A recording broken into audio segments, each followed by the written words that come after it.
തദ്ദേശ സ്വയംഭരണ വകുപ്പ് കെ സ്മാർട്ട് എന്ന പേരിൽ സേവനങ്ങളെല്ലാം ഒറ്റ ആപ്ലിക്കേഷനിലൂടെ നടപ്പിലാക്കാൻ ശ്രമിക്കുമ്പോൾ വർഷങ്ങൾക്ക് മുൻപ് രൂപകൽപ്പന ചെയ്ത എം കേരള എന്ന ആപ്ലിക്കേഷൻ എവിടെയെന്ന് പോലും വകുപ്പിന് അറിയില്ല. സർക്കാർ വകുപ്പുകളുടെ എല്ലാം സേവനങ്ങൾ ഒറ്റ സോഫ്റ്റ്വെയറിന് കൊണ്ടുവരിക എന്ന ഉദ്ദേശത്തോടെ കൊണ്ടുവന്ന പദ്ധതിയാണ് അവതാളത്തിലായിരിക്കുന്നത്. അതേസമയം കെ സ്മാർട്ട് പദ്ധതി നടപ്പിലാക്കുമ്പോൾ നിലവിലെ 14ഓളം സോഫ്റ്റ്വെയറുകളാണ് സമാനമായ രീതിയിൽ ഉപയോഗശൂന്യമായി കൊണ്ടിരിക്കുന്നത്. വിവരങ്ങളുമായി ടിൻഡു ദാസ് ചേരുന്നുണ്ട്. ടിൻഡു, ഇപ്പോൾ സർക്കാരിന്റെ എല്ലാ പദ്ധതികളും അവതാളത്തിലാണ്. ഇപ്പോൾ സേവനങ്ങൾ നൽകുന്ന സംസ്ഥാന സർക്കാരിന്റെ എല്ലാ സേവനങ്ങളും ഒറ്റ ആപ്ലിക്കേഷനിൽ നൽകുന്ന ആപ്പുകൾ, അതിൽ പഴയ ആപ്പുകൾ അവതാളത്തിലായിരിക്കുന്നു. പുതിയ ആപ്പുകൾ ഒരു തരത്തിലും പ്രവർത്തനത്തിലേക്ക് കടന്നിട്ടുമില്ല. എങ്ങനെയാണ് ഈ ഒരു പദ്ധതികളുടെ നടത്തിപ്പുകളെ കുറിച്ച് വിശദീകരിക്കാൻ കഴിയുക?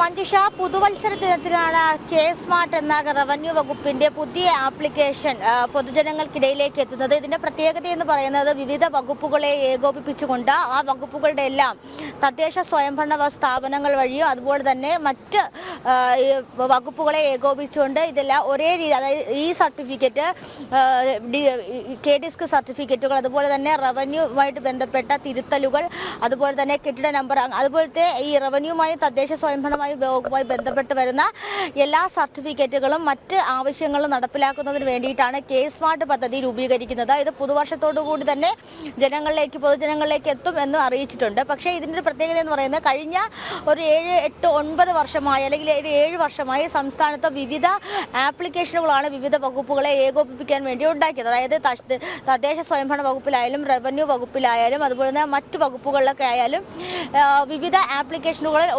പുറത്തിറക്കിയിട്ടുണ്ട്. ഇതൊക്കെ 7ഓളം ആപ്ലിക്കേഷനാണ് ഏതാണ്ട് ഈ നിലവിൽ ഇതുവരെ ഉണ്ടായിട്ടുള്ളത്. 2016 കാലഘട്ടത്തിൽ എം കേരള എന്ന് പറയുന്ന ഒരു ആപ്പ് ഉണ്ടാക്കി. ഈ ആപ്പ് കുറച്ചു കാലത്തേക്ക് മാത്രമാണ് പ്രവർത്തനക്ഷമമായത്. പിന്നെ ഈ ആപ്പ് എങ്ങനെയാണ്, ഈ ആപ്പിലൂടെ എങ്ങനെ ഈ പൊതുജനങ്ങൾക്ക് വേണ്ട സൗകര്യങ്ങൾ ഉപയോഗപ്പെടുത്തുക എന്നൊരു ആശങ്ക ജീവനക്കാർക്കും ഉണ്ടായിരുന്നു. പക്ഷേ ഇതുമായി ബന്ധപ്പെട്ട ജീവനക്കാർക്ക് എങ്ങനെയാണ് ഈ ആപ്ലിക്കേഷൻ പ്രവർത്തന സജ്ജമാക്കുക, അല്ലെങ്കിൽ ഈ ആപ്ലിക്കേഷനിലൂടെ എങ്ങനെയാണ് ഇവർക്ക് സേവനങ്ങൾ സൗകര്യമാക്കുക തുടങ്ങിയ കാര്യങ്ങളിലൊക്കെ ആശങ്കയുണ്ടായിരുന്നു. അതോടെയാണ് ഈ ആപ്ലിക്കേഷൻ ഉപയോഗിക്കാതെ ആവുന്നത്.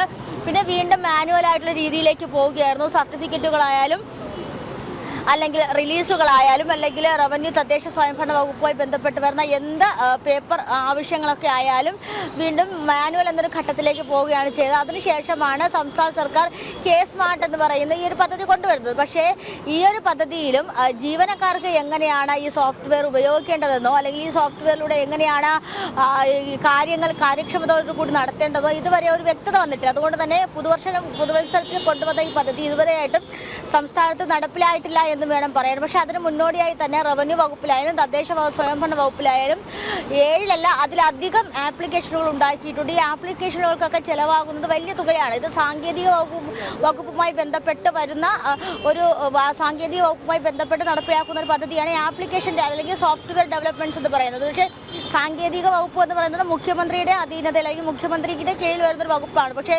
സംസ്ഥാനത്ത് ഏതെല്ലാം വകുപ്പുകൾക്ക് വേണ്ടി എത്രത്തോളം സോഫ്റ്റ്വെയറുകൾ ഡെവലപ്പ് ചെയ്തിട്ടുണ്ടോ അല്ലെങ്കിൽ എത്രത്തോളം സോഫ്റ്റ്വെയറുകൾ നിർമ്മിച്ചിട്ടുണ്ടെന്നോ ഈ സോഫ്റ്റ്വെയർക്ക് എത്രമാത്രം തുക നൽകിയിട്ടുണ്ടെന്നോ ഇതുവരെ സംസ്ഥാന സർക്കാരിൻ്റെ പക്കൽ അല്ലെങ്കിൽ അതുമായി ബന്ധപ്പെട്ട പൊതുജനങ്ങളായാലും മറ്റു ആൾക്കാരുമായാലും അതുമായി ബന്ധപ്പെട്ട ആശങ്കകൾ വരുത്താറോ അല്ലെങ്കിൽ അതുമായി ബന്ധപ്പെട്ട വിവരാവകാശങ്ങൾ ആവശ്യപ്പെടാറോ അല്ല.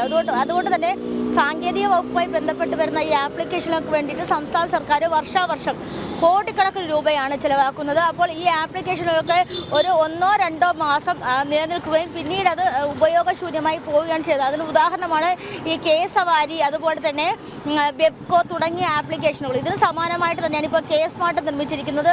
ഭൂമി സർവേ, ഡിജിറ്റൽ സർവേ, അങ്ങനെയൊക്കെ കാര്യങ്ങൾ ഇതിന് പിന്നാലെ വരുന്നുണ്ടെങ്കിലും എങ്ങനെയാണ് സംസ്ഥാനത്ത് അല്ലെങ്കിൽ പൊതുജനങ്ങൾക്ക് ഇത് പ്രയോജനപ്പെടുത്തേണ്ടതെന്ന് അറിയാത്തൊരു ഘട്ടമാണ്. സംസ്ഥാന സർക്കാരിന്റെ ഒരു പദ്ധതിയും സ്മാർട്ട് ആകുന്നില്ല എന്ന് തന്നെ വ്യക്തമാകുന്നു. വിവരങ്ങൾ നൽകുകയായിരുന്നു ടിൻഡു ദാസ്.